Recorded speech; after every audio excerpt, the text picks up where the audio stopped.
আমাদের এই ভিডিওটি শুধুমাত্র শিক্ষামূলক উদ্দেশ্যে নির্মিত। এটি কখনোই চিকিৎসার বিকল্প হতে পারে না। কোনো রোগের সম্মুখীন হলে চিকিৎসকের শরণাপন্ন হওয়াই ভালো।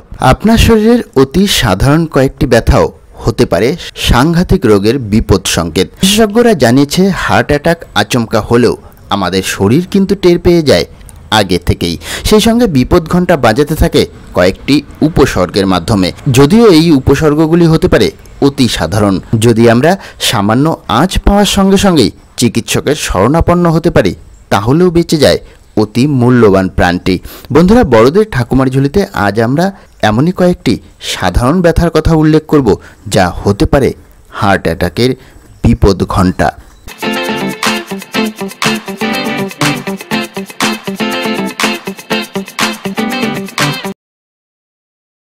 হার্ট অ্যাটাকের সবচেয়ে সাধারণ লক্ষণ হলো বুকে ব্যথা।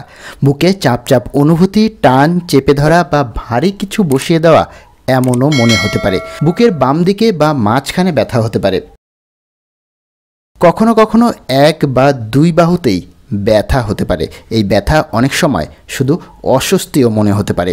এই ব্যথা সাধারণত বুক থেকে উঠে বাম বাহুর দিকে ছড়িয়ে পড়ে, আবার কখনো কখনো বাহু থেকে কাঁধ হয়ে পিঠের দিকেও ছড়িয়ে পড়ে। বিশেষজ্ঞরা জানিয়েছেন অনেক ক্ষেত্রেই হার্ট অ্যাটাকের আগে অনেকেই গলা বা চোয়ালের নিচের অংশে ব্যথা অনুভব করেছেন। বিশেষ করে হাঁটার সময় বা ব্যায়াম করার সময় এটি বেশি লক্ষ্য করা গেছে। শুনতে অবাক লাগলেও এটি সত্যি যে পেটে ব্যথাও হার্ট অ্যাটাকের পূর্বাভাস হতে পারে।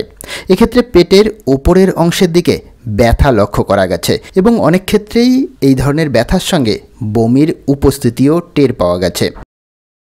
এটাও লক্ষ্য করা গেছে যে আলোচ্য 4 ধরনের ব্যথা ছাড়াও হার্ট অ্যাটাকের ঘটনা ঘটেছে। 10% অ্যাটাকের ঘটনায় এই ব্যথার কোনো অস্তিত্বই পাওয়া যায়নি। একে বলা হয় সাইলেন্ট মায়োকার্ডিয়াল ইসকেমিয়া। এটি সাধারণত ডায়াবেটিস, বয়স্ক ব্যক্তি এবং নিউরোপ্যাথি রোগীদের মধ্যে লক্ষ্য করা যায়। তবে বন্ধুরা, এক্ষেত্রে অবশ্যই মনে রাখতে হবে যে এই ব্যথাগুলো মানেই যে হার্ট অ্যাটাক তেমনটি কিন্তু নয়। পরিসংখ্যানটি শুধুমাত্র সচেতনতার জন্য। তবে লক্ষণগুলো মাঝে মাঝে দেখা গেলে চিকিৎসকের পরামর্শ নেওয়া অবশ্যই প্রয়োজন।